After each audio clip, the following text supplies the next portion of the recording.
Welcome children in the class of Geography, Chapter 4, Map Reading.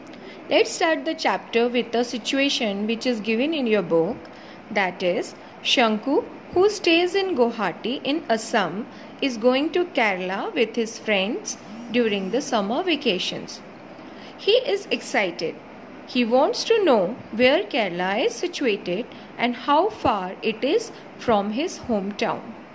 Are there any river like the mighty Brahmaputra which flows through his city?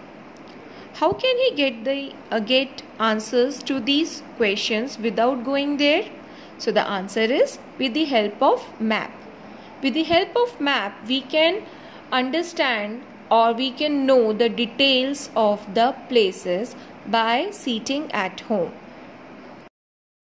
So children, nowadays we all are having mobiles, and one feature is given in our mobile, that is Google Maps. That makes our life very easy to search the places or destinations of any place. But to read map on Google also, we need to learn how to read a map.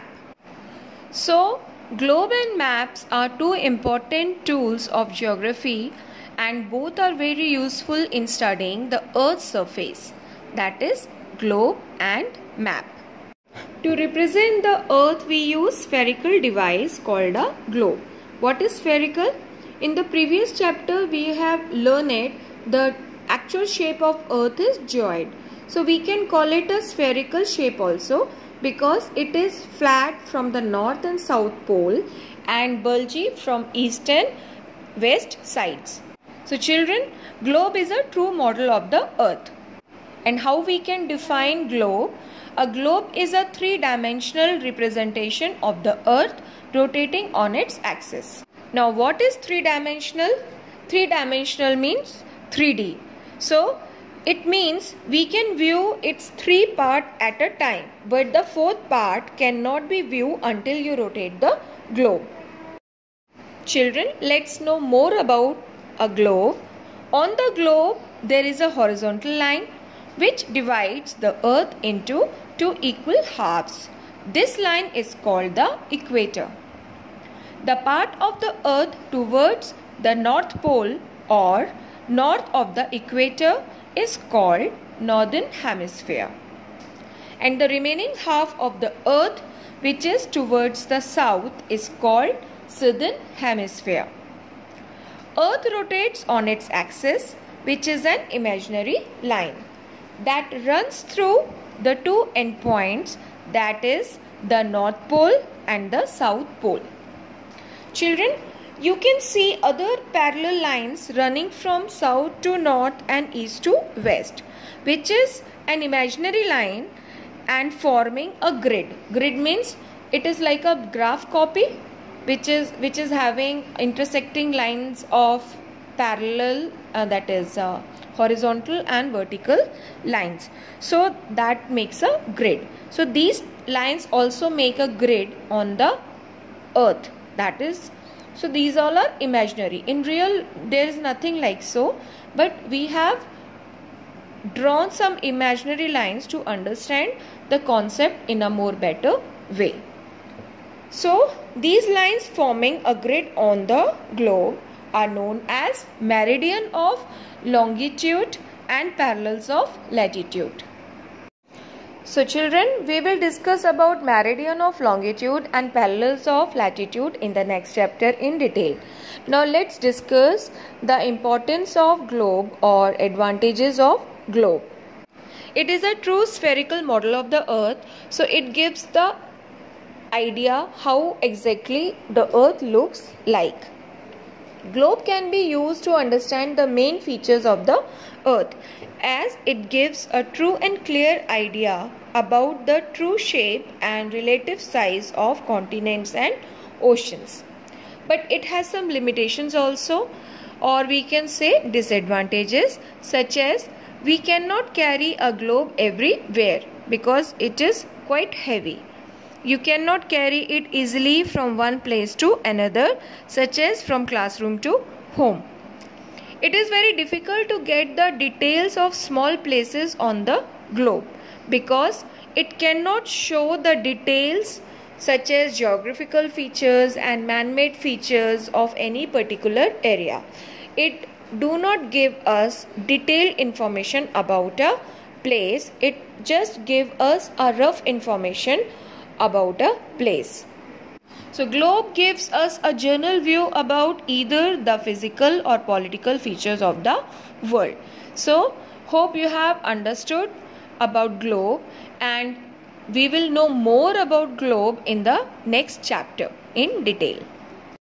A person who draws or makes map with the help of mathematical calculations is known as cartographer. The science of map making is termed as cartography.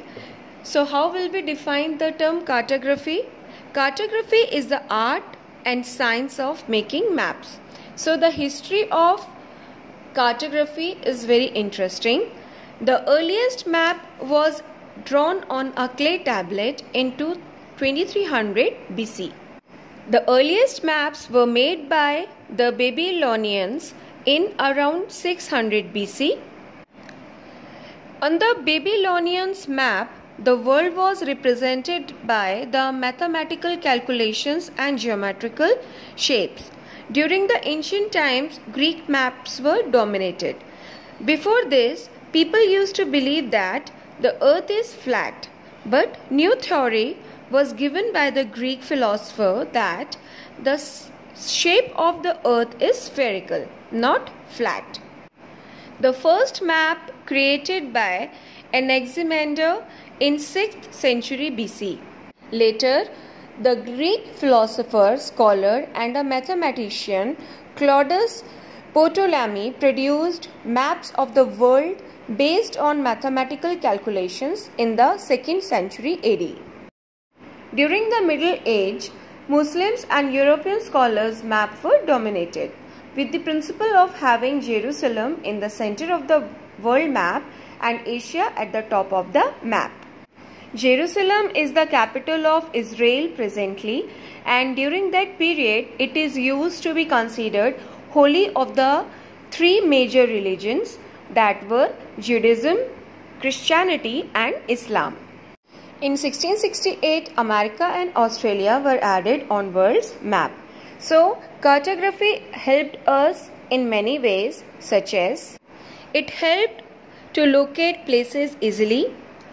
It was helpful for ship navigators to search new countries, and with the help of cartography only, trade and commerce were flourished throughout the world.